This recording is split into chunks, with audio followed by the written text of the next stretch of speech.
and MC of our night tonight, Mr. Naiden.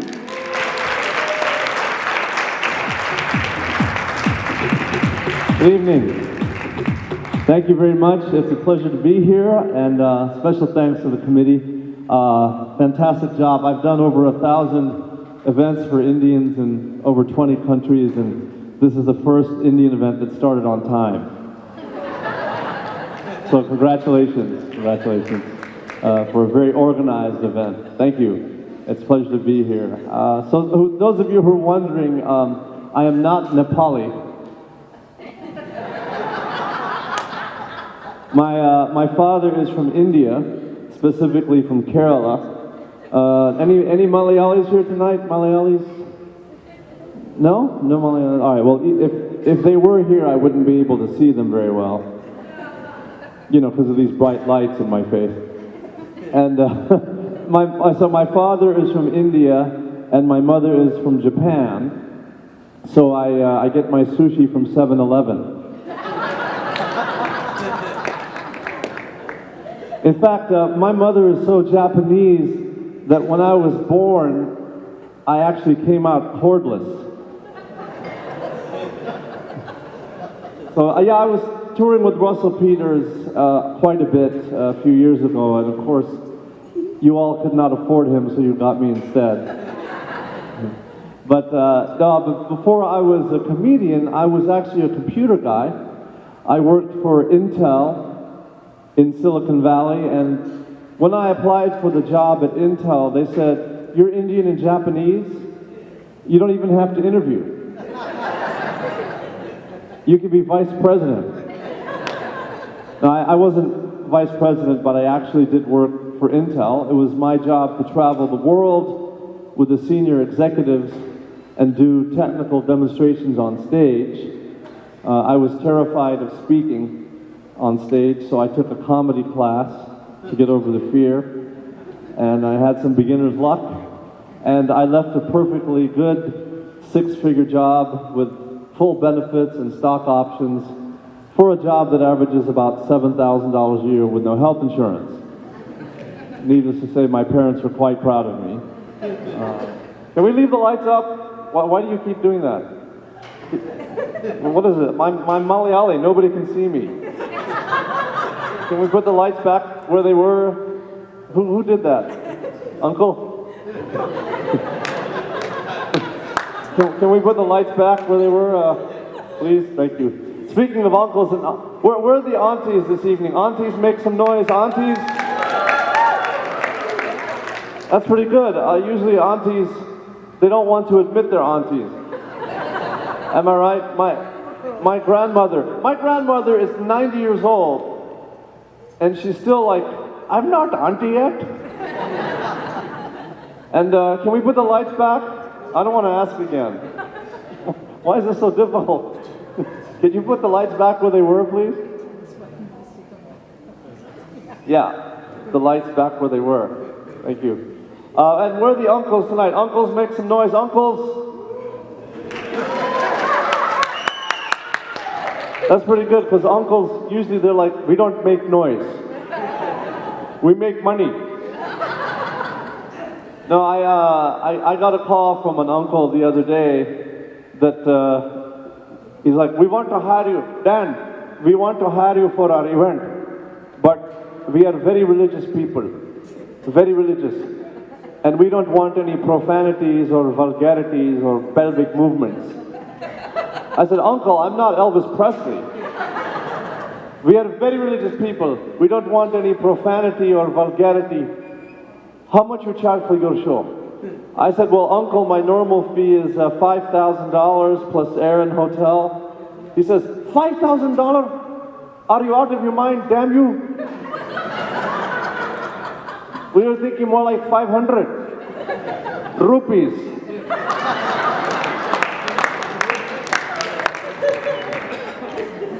Pakistani rupees, which are worth about half of Indian rupees. And I know that because I just did 6 shows in the Islamic Republic of Pakistan. Islamabad, Multan, Karachi, and Lahore. Phenomenal. in Kerala. All right. I mean, my father made himself sound like he was Indiana Jones just to get to school every morning, right?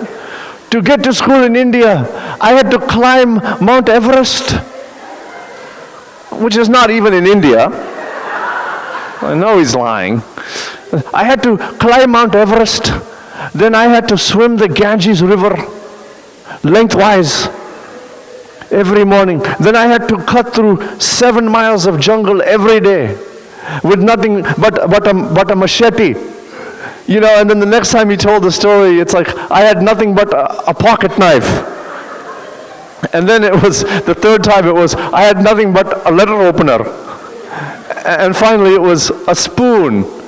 You know, and every time he told the story, the slope kept getting higher and higher and steeper, right? Until it was, to get to school in India, I had to climb up a cliff, straight up, 7 miles every day. You know, and by this time I was like, what about homeschooling? You know, and everyone in India, every parent lived 7 miles away. Nobody lived across from a school, you know? I mean, even if you lived across from a school, you had to walk to a school that was 7 miles away. I mean, it's just ridiculous, you know? And he's like, and just like Indiana Jones, there is a big round boulder chasing me the whole way to school every morning. I'm like, this is ridiculous. Hold on. How can a boulder chase you up a cliff? Huh? Well, I was pulling it. It was tied to my little toe. And then when you're the child of Asian immigrants, no matter what you do in school, it's never good enough, right? I mean, I had straight A's in high school. And my father says, you can do better than straight A. I'm sure you young people have heard this, right? You can do better than straight A. How? What could I do? I mean, start a .com billionaire company or something? You know, it's like, what do I have to do, you know, for you to be happy? And then I was taking AP Physics and AP Calculus in 12th grade, and of course, everyone knows AP stands for Asian people, right?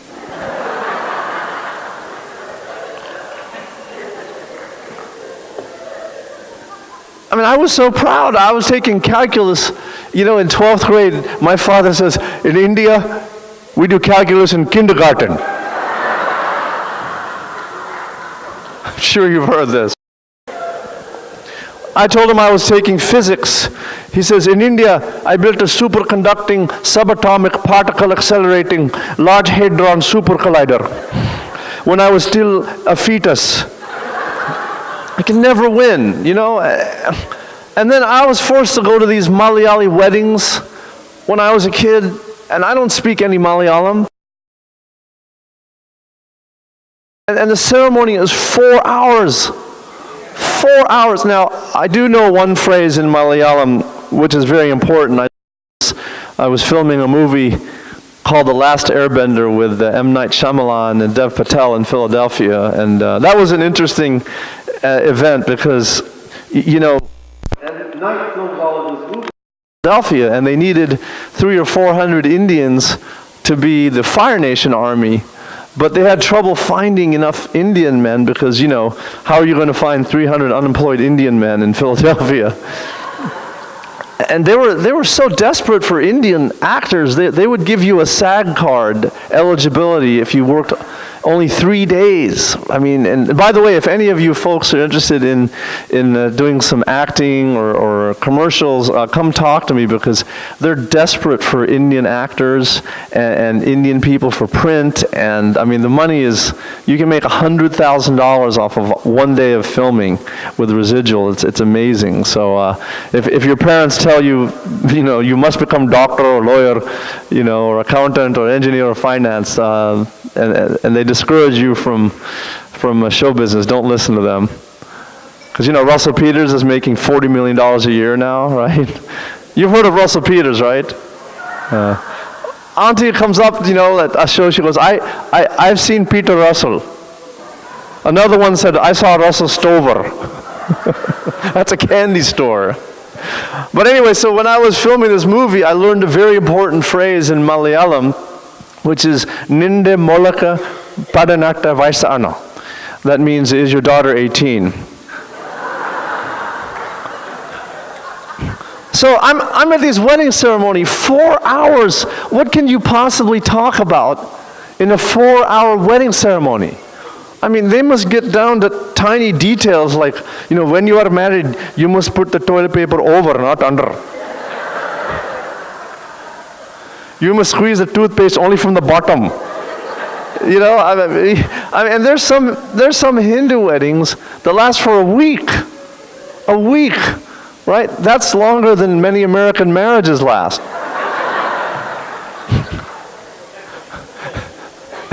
My father is always bragging to me. Nobody in India ever gets divorced.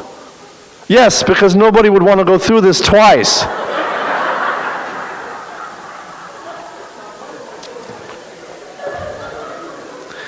I was touring in India, and I had some time off, and I went to Kerala, my homeland, or one of my homelands. And I love going to Kerala because I always have my favorite meal there, which is KFC. It stands for Kerala Fish Curry. I do a lot of Malayali events now. I guess we don't have any children here, which is unusual because usually, and they walk in now.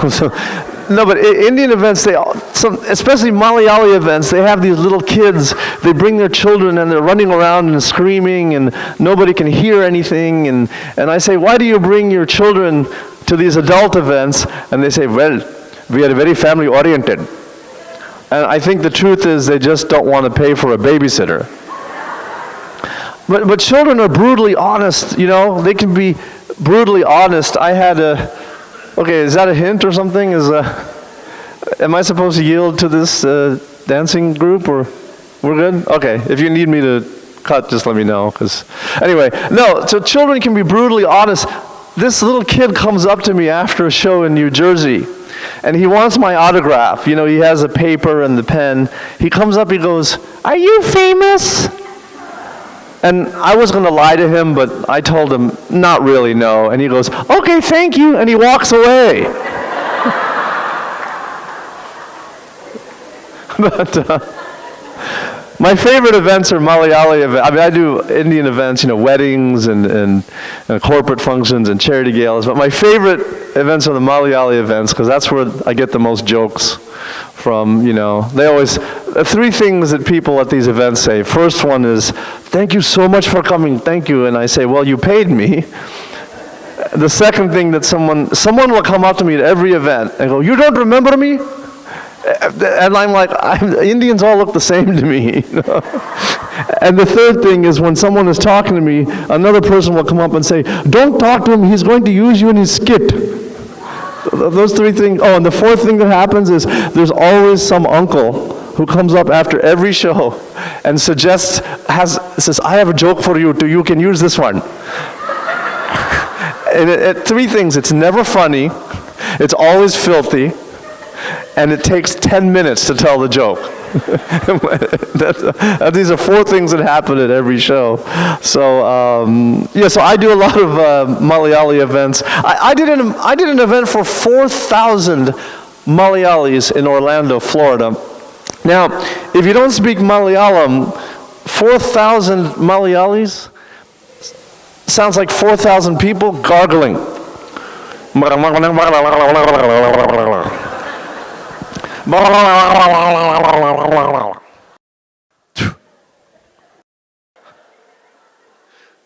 And I was on a committee, I was on a panel, during the day of Malayalis who've done unusual jobs. Now, there was myself in the middle, and on my right was Anand John, the famous fashion designer. And on my left was an uncle who was a dean at some local college. Like, he really went out on a limb with his career, And they asked us what kind of challenges we face in our unusual jobs. And I said, well, for me, it's the travel, it can get kind of weary. Anand John said something about trying to find more underage models. Oh, you heard, okay. And then the uncle says, And I'm not making this up. The uncle actually says, well, you know, when you first come to America, you see a lot of black people and you're afraid. He really said that. In America, yeah. I thought that was highly ironic because being Malayali,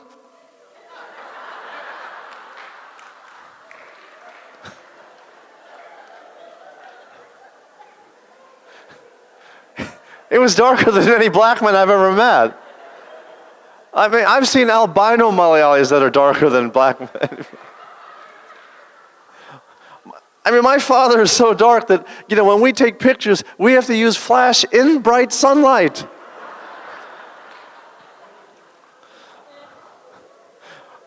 Our camera has 3 settings for flash: day, night, Malayali.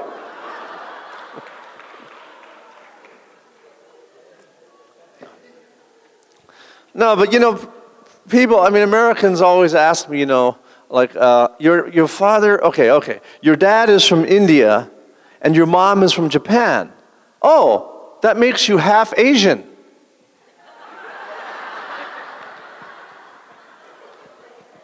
It's unbelievable. I mean, what continent do they think India is in? Antarctica? I mean, Americans have no clue about the rest of the world. 20% of American school children cannot find Earth on a map of Earth.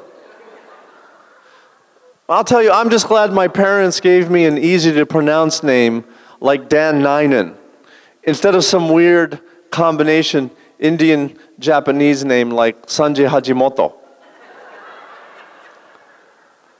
or Mahatma Mitsubishi. You know, and people say, your dad is from India, your mom is from Japan. Where do they possibly meet? No, they met in Bloomington, Indiana. I guess my father was looking for a state which had the word India in it. And you know, they met at college, and my father was getting his PhD in nuclear physics at Indiana University. My mother was getting her bachelor's in early childhood development. Obviously, she must have failed with me. But this is the honest truth. I swear, I was actually, this is very embarrassing to admit, but I was actually born 7 months after my parents were married.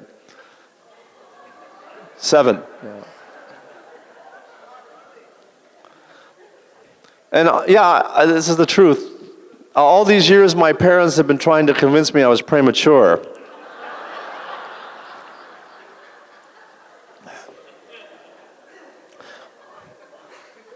When in fact, I think it was my father that was premature. But I mean, my father's a PhD in nuclear physics and still cannot figure out technology. You know, he's like, Dad, I need help with computer. I said, well, I'm about to perform for President Obama. Well, what do? I need to fix problem. I said, hit the enter key. Where is the enter key? You know, and I mean, for years, this was the outgoing message on their answering machine. Why is the red light blinking? Why is the red light blinking? Boop! You know, and he still doesn't know anything about technology, you know, about the computer. I said, Pa, you have to back up your data. You have to back up your data. He goes, I don't have any data. You know, but older folks, they just don't understand how much we need technology. My father's always telling me, forget about all this technology. Forget about this 3G and 4G. And worry about Uncle G and Auntie G.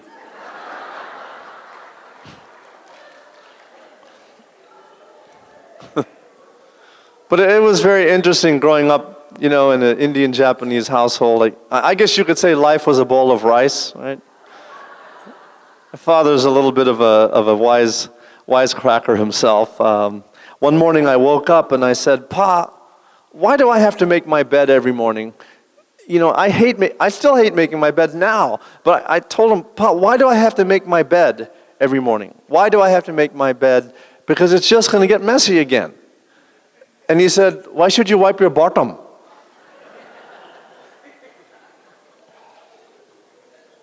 That's good logic.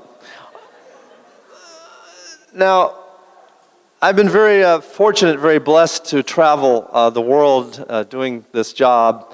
I just came back from 31 days of travel, 12 countries, 43,000 miles, 12 shows, Oman, Muscat, Oman, and Hyderabad, and New Delhi for Microsoft, and Singapore, and Brussels, and Antwerp for Tesla. I had a fantastic trip. And I've done a number of shows in Dubai, and I love going to Dubai because Dubai, to me, is like India just on steroids. Right? And then I flew over to over the Arabian Gulf and landed, did a show in Qatar for the embassy, U.S. embassy, and it's funny because I land in Qatar and this, you know, the security is a little bit tight, and they get me in a room and they say, "What are you doing in Qatar?" I said, "I'm a comedian. I'm here to perform." I said, "You're a comedian? Say something funny." And I wanted to say, "You're very good looking." But I didn't say that. I wanted to, but I thought of the first joke I could think of, a dumb joke. I said, a horse walks into a bar and the bartender says, "Why the long face?"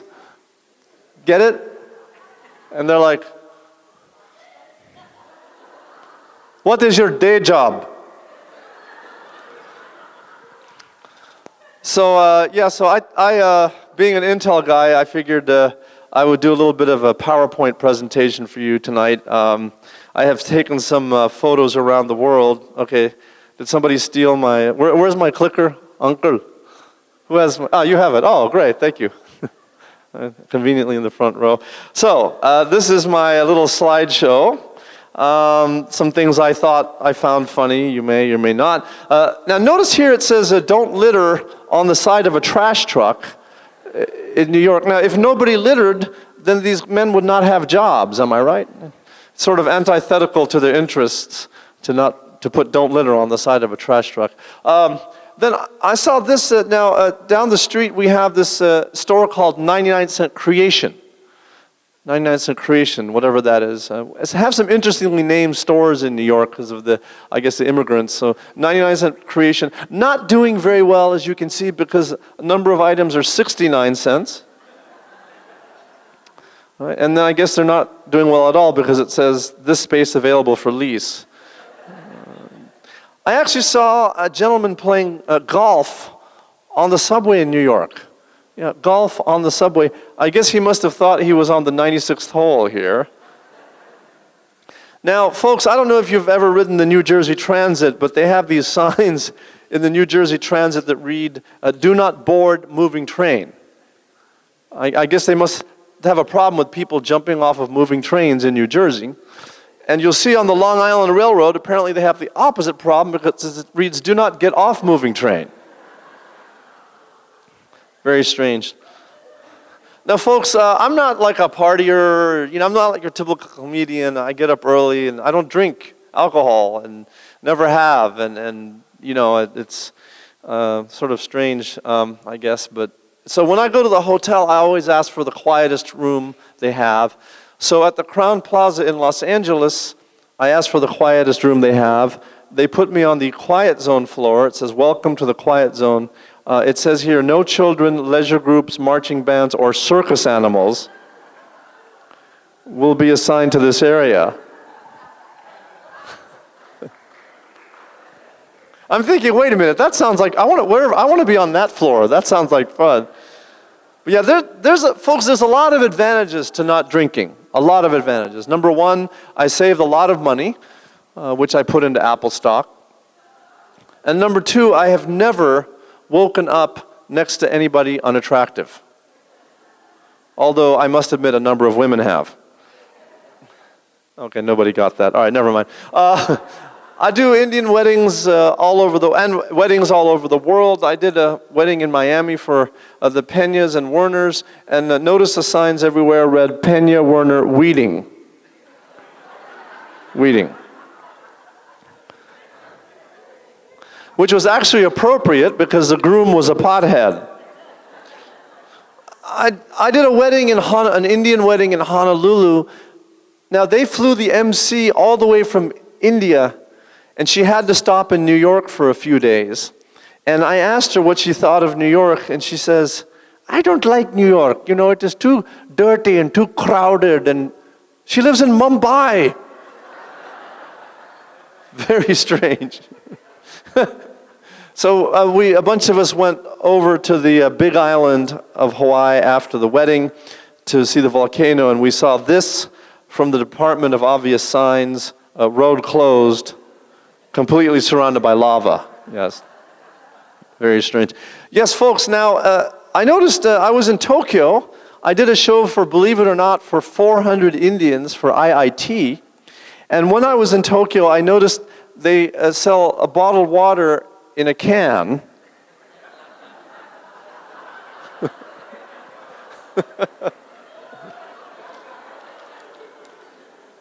Very strange. And notice they have the very generically named U.S. beer in the background. I was at a Marriott hotel in Dallas, or as the Indians say, Dallas, in the state of Texas. I love, you know, there are these Indians who've been born in Texas, and they have this thick accent with an Indian. I got a call the other day, this girl's like, Dan, this is Radha Balakrishnan, and we wanted to hire you to come down to Texas and perform, and, you know, we're going to be having a barbecue, and of course it's going to be a vegetarian barbecue. But, so I was at the Marriott in Dallas. Now they have this bottled water, this VIP bottled water, but if you look on the back, on the fine print, notice it reads, source, municipal water supply.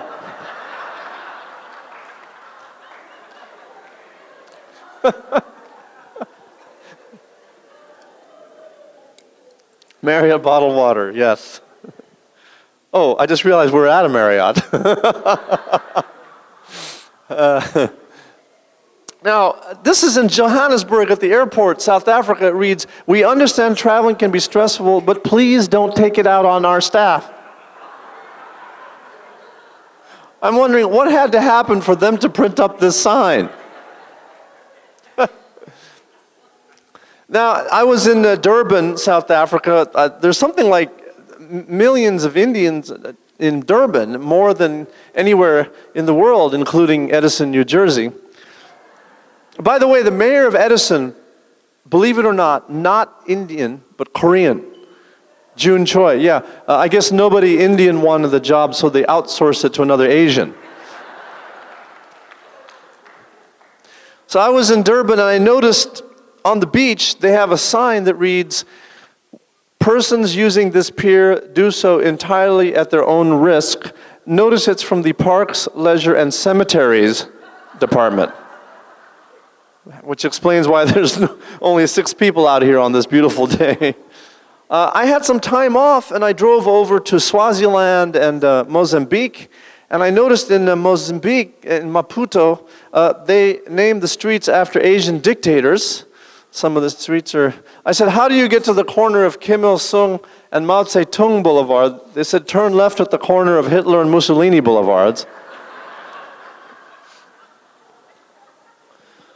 I did some shows in Australia, and I looked on the Google Maps, how do you get from Orlando, Florida to Melbourne, Australia, and this is what comes up. Try this yourself. It reads, turn left at Northeast North Lake Way, kayak across the Pacific Ocean. 2,756 miles. Yeah, try that. It actually works, yes. Now the NIH in Maryland, they're seeking healthy volunteers who smoke cigarettes. If you know anyone who fits that description, have them call this number, yes. Now, this ad is from Delta Sky magazine, The Best Doctors in New York. This is Dr. Robert M. Bernstein. His specialty, folks, is hair transplantation.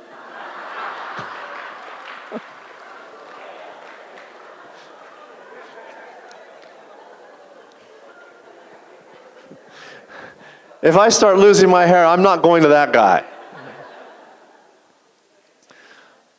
This is a package that actually came to my apartment in New York with a DHL envelope with a FedEx label, and it came by UPS Next Day Air. I know Obama talks about working together, but that's ridiculous. I think you, if there's any Democrats here, you'll enjoy this. Next one, the George Bush Center for Intelligence.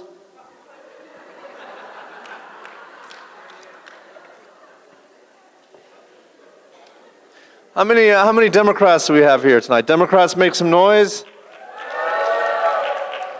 Republicans, make some noise.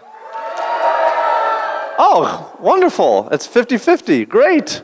This is awesome. I'm independent, so I like both sides. I say, why take one side of the coin instead of the coin itself? Wow, Republicans end up, this is awesome. It's 50-50. This is great. I did a HOA event, the Asian American Hotel Owners Association.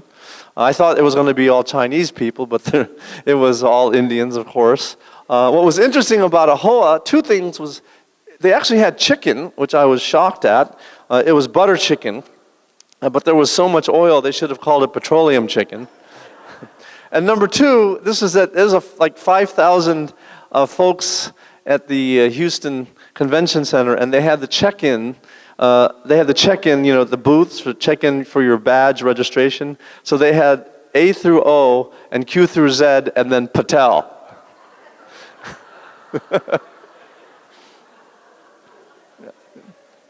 So there was a taco stand in New York that was closed due to short staff, and they had a sign that said closed due to short staff. Somebody pasted over that, hire taller staff because I need a taco.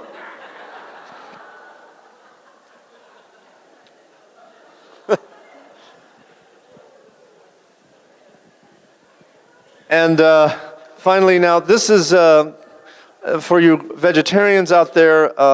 Thanksgiving is coming up, and I thought you would appreciate this next one that somebody sent me. Eat dal. Turkey.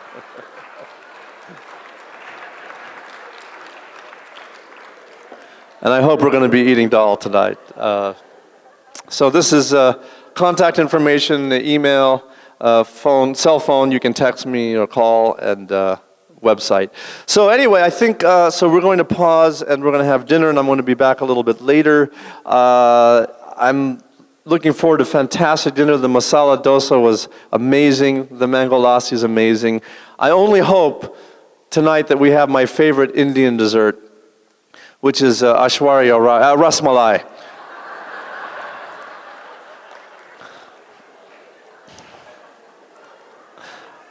Now, folks, before I go, I'll let you know that I've brought some CDs and DVDs here for sale. Now, this is my CD, and this is my DVD, or as we Malayalis would say, DVD.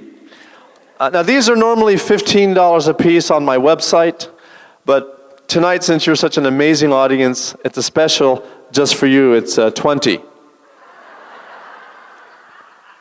No, 20 for both the CD and the DVD.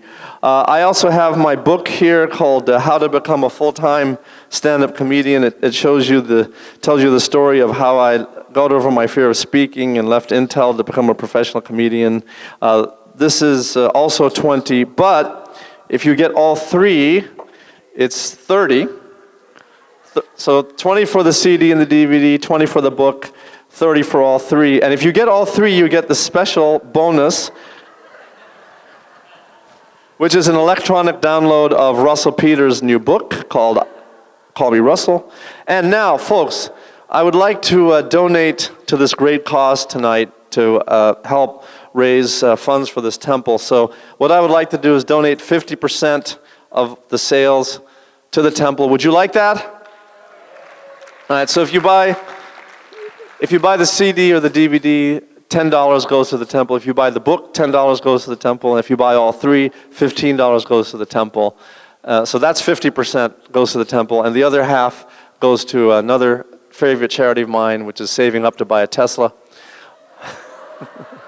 So yes, anyway, I want to donate. So hopefully if everybody buys one in here, we can donate a couple $1,000s to the temple. And if you don't want to buy anything, Come and get my business card. My business cards are free. Oh, free, I'll take 2. I'm available for corporate functions and weddings and funerals. No, I said this at a show in Houston. I swear, Auntie comes up and she goes, I want to hire you for my husband's funeral. And he was standing right there. All right, we'll see you after dinner. My name is Dan Naiden. Thank you very much. Thank you.